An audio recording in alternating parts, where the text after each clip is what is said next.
თავი მეშვიდე, აბსოლუტის ცოდნა. ლექსი 25.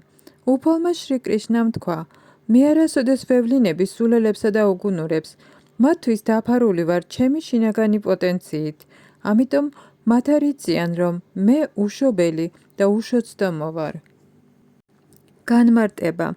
შეიძლება წარმოიჭრას დავა იმის თაობაზე, რომ ვინაიდან კრიშნა დედამიწაზე იმყოფებოდა და ხილული იყო ყველასთვის, რატომ არ ევლინება იგი ყველას ახლა? მაგრამ სინამდვილეში იგი არ გამოვლენილა ყველასადმი. როდესაც კრიშნა იმყოფებოდა აქ, მხოლოდ რამდენიმე ადამიანს ესმოდა, რომ იგი ღმრთეების უზენაესი პიროვნებაა.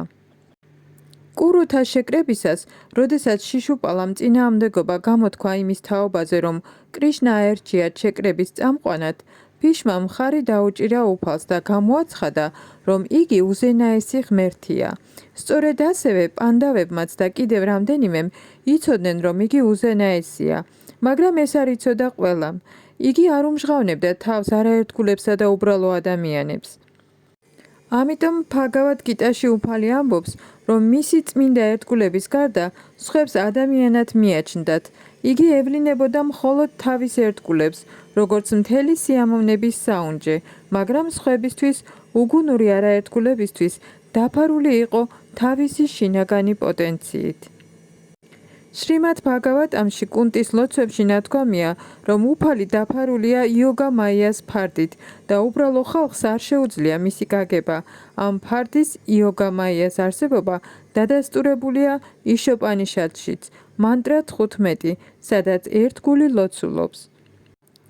ო ჩემო უფალო, შენ ხარ მთელი სამყაროს მასულტკმულებელი და შენი ერთგული სამსახური უმაღლესი რელიგიური პრინციპია. ამიტომ გებედრები, მეც მასულტკმულე. შენი ტრანსცენდენტული ფორმა დაფარულია იოგა მაიათი. ბრაჰმაჯიოტის შინაგანი პოტენციის საფარველია.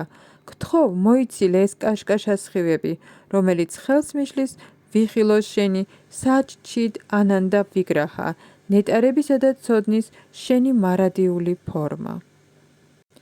ღმრთების უზენაესი პიროვნება ნეტარებისა და ცოდნის თავის ტრანსცენდენტულ ფორმაში დაფარულია ბრაჰმაჯიოტის შინაგანი პოტენციით, რის გამოც ნაკლებად გონიერი იმპერსონალისტებს არ შეუძლიათ უზენაესის ხილვა. ამასთანავე შრიმად ბჰაგავატამში ბრაჰმა ასე ლოცულობს. ო ღმრთების უზენაესო პიროვნებავ, ო ზესულო, ო მთელი მისტერიის მეუფევ, ვის ესმის შენი უნარი და გართობები ამ სამყაროში? შენ მუდამ ზრდის შენს შინაგან ძლევამოსილებას, ამიტომ არავის არ შეუძლია შენი გაგება.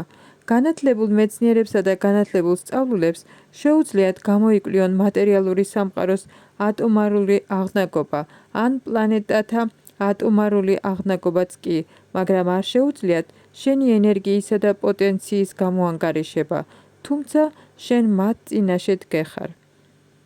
ღმრთების უზენაესი პიროვნება, უფალი კრიშნა არა მარტო არშობილია, არამედ ის არის ავაიაბაც უშრეტი, მისი მარადიული ფორმა ნეტარება და ცოდნაა და მისი ენერგია უშრეტია.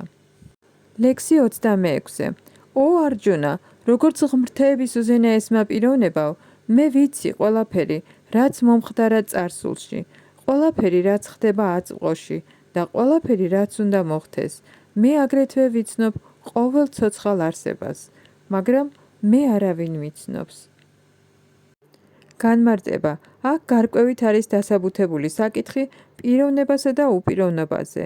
თუ კი კრიშნა, ღმრთების უზენაესი პიროვნების ფორმა, მაია ანუ მატერიალურია, როგორც იგი იმპერსონალისტებს წარმოუდგენიათ, მაშინ ცოცხალი არსების მსგავსად გამოიცვლიდა სხეულს და დაივიწყებდა ყველაფერს თავისი წარსული ცხოვრების შესახებ. ვისაც მატერიალური სხეული აქვს, ვერ გაიხსენებს თავის წარსულ ცხოვრებას, ვერც მომავალ ცხოვრებას იწინასწარმეტყველებს და ვერც ახლანდელი ცხოვრების გამოსავალს გეტყვით. ამიტომ მან არ იცის არც წარსული, არც აწმყო და არც მომავალი. თუ კი ცოცხალი არსება არ განთავისუფლდება მატერიალური უწმინდურობისგან, არ ეცოდინება წარსული, აწმყო და მომავალი. უბრალო ადამიანისგან განსხვავებით, უფალი კრიშნა გარკვევით ამბობს, რომ მან ბოლომდე იცის, რა ხდებოდა წარსულში, რა ხდება აწმყოში და რა მოხდება მომავალში. მეოთხე თავში ჩვენ ვნახეთ, რომ უფალ კრიშნას ახსოვს მილიონობით წლის წინათ, როგორ ასწავლიდა ვივასვანს, მზის ღმერთს. კრიშნა იცნობს ყოველ ცოცხალ არსებას, ვინაიდან ყოველი ცოცხალი არსების გულში ზესულის სახით იმყოფება, მაგრამ მიუხედავად იმისა, რომ იმყოფება ყოველ ცოცხალ არსებაში ზესულის სახით და მიუხედავად იმისა, რომ ღმრთების უზენაესი პიროვნებაა, ნაკლებ გონიერთ, რომ შეეძლოთ უპიროვნო ბრაჰმანის შეცნობა, არ შეუძლიათ შეიცნონ შრი კრიშნა, როგორც უზენაესი პიროვნება. უდაოა, რომ შრი კრიშნას ტრანსცენდენტული სხეული წარმავალი არ არის. იგი გავს მზეს, მაია კი ღრუბელს. მატერიალურ სამყაროში ჩვენ ვხედავთ, რომ არსებობს მზე, არსებობს ღრუბლები, სხვადასხვა პლანეტები და ვარსკვლავები. ღრუბლებმა შეიძლება დროებით დაფარონ ყველაფერი ეს ცაზე, მაგრამ ეს საფარველი მხოლოდ ჩვენ შეზღუდულ მხედველობას ეჩვენება. სინამდვილეში, მზე, მთვარე და ვარსკვლავები დაფარული არ არის. სწორედ ასევე, მაიას არ შეუძლია უზენაესი უფლის დაფარვა. თავისი შინაგანი პოტენციის საშუალებით, უფალი არ ევლინება ნაკლებად გონიერ ადამიანთა კლასს. როგორც ეს ამ თავის მესამე ლექსშია ნათქვამი, მილიონობითა და მილიონობით ადამიანიდან ზოგიერთი ცდილობს სრულქმნის მიღწევას ადამიანის სიცოცხლის ფორმაში და ათასობით და ათასობით ასეთი სრულქმნილი ადამიანიდან ერთიც ძლივს მოიძებნება ისეთი, რომელსაც უფალი კრიშნას შეცნობა შეუძლია. ცოცხალმა არსებამ უპიროვნო ბრაჰმანის ან ლოკალიზებული პარამატრას შეცნობით სრულქმნასაც რომ მიაღწიოს, ვერ შეიცნობს ღმრთების უზენაეს პიროვნებას, შრი კრიშნას, თუ კი კრიშნას ნოვიერებაში არ იქნება. ლექსი 27. ო ფარადა შთამომავალო, ო მტრის შემუსრელო, ყოველი ცოცხალი არსება იბადება ილუზიაში, სურვილისა და ზიზღისაგან წარმოშობილი ორმაგობით მოტყუებული. განმარტება. ცოცხალი არსების ჭეშმარიტი კონსტიტუციური მდგომარეობა ისაა, რომ ექვემდებარება უზენაეს უფალს, რომელიც წმინდა ცოდნაა. როდესაც ცოცხალი არსება შეცდომაში შედის, ამ წმინდა ცოდნასთან განხეთქილების გამო, იგი ილუზორული ენერგიის კონტროლის ქვეშ ექცევა და არ შეუძლია ღმრთების უზენაესი პიროვნების გაგება. ილუზორული ენერგია ვლინდება სურვილისა და ზიზღის ორმაგობაში. სურვილისა და ზიზღის გამო უგუნურ ადამიანს სურს გახდეს ერთიანი უზენაეს უფალთან და შურს კრიშნასი, როგორც ღმრთების უზენაესი პიროვნებისა.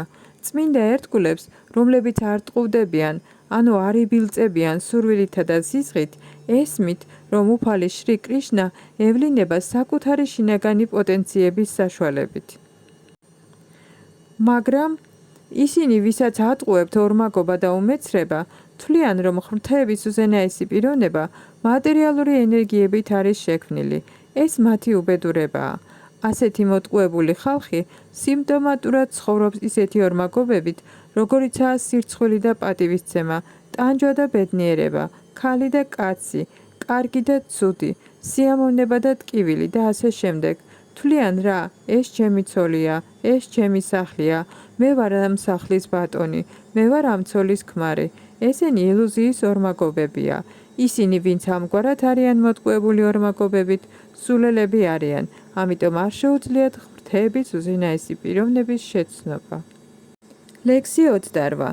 ისინი, ვინც ღვთაებრივ საქმეებს ჩადიოდნენ წარსულ ცხოვრებებში და ვისი ცოდვითი რეაქციებით სრულიად ამოფრილია, თავისუფალი არიან ილუზიის ორმაგობებისგან და მტკიცე გადაწყვეტილებით მემსახურებიან მე. განმარტება. ამ ლექსში ნახსენები არიან ისინი, ვინც ღირსი არიან ტრანსცენდენტულ მდგომარეობამდე აღმართვისა. ცოდვილების, ათეისტების, სულელებისა და მატყუარებისთვის ძალიან ძნელია სურვილისა და ზიზღის ორმაგობაზე აღმართვა. მხოლოდ მათ, ვინც გაატარეს თავიანთი ცხოვრებები რელიგიის მარეგულირებელი პრინციპების შესრულებით, ვინც ღვთისმოსავ საქმიანობებს ეწეოდნენ და ცოდვით რეაქციებს ძლიეს, შეუძლიათ ერთგული სამსახურის მიღება, თანდათანობით ღმრთების უზენაესი პიროვნების წმინდა ცოდნამდე ამაღლება.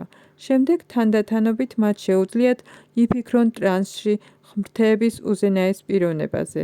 ასეთია სულიერ დონეზე აღმართვის გზა. ასეთი ამაღლება შესაძლებელია კრიშნას ცნობიერებაში წმინდა ერთგულებთან ურთიერთობით, ვინაიდან დიად ერთგულებთან ურთიერთობაში ადამიანი შეიძლება განთავისუფლდეს ილუზიისგან. შრიმად ბჰაგავატამში ნათქვამია, რომ თუ კი ცოცხალ არსებას მართლა სურს განთავისუფლება, მან უნდა ემსახუროს ერთგულებს, მაგრამ ის, ვინც ურთიერთობას ამყარებს მატერიალურ ხალხთან, ყოფიერების უკუნეთი რეგიონისკენ მიმავალ გზას ადგას. უფლის ყოველი ერთგული მოგზაურობს ამ დედამიწაზე მხოლოდ იმიტომ, რომ მოაბრუნონ განპირობებული სულები ილუზიისგან. თუ კი ცოცხალი არსება არ დაუბრუნდება თავის კონსტიტუციურ მდგომარეობას, ვერ შეძლებს ღმრთების უზენაესი პიროვნების გაგებას, ან უფლის ტრანსცენდენტულ სასიყვარულო სამსახურში სრული სიმტკიცით დასაქმებას.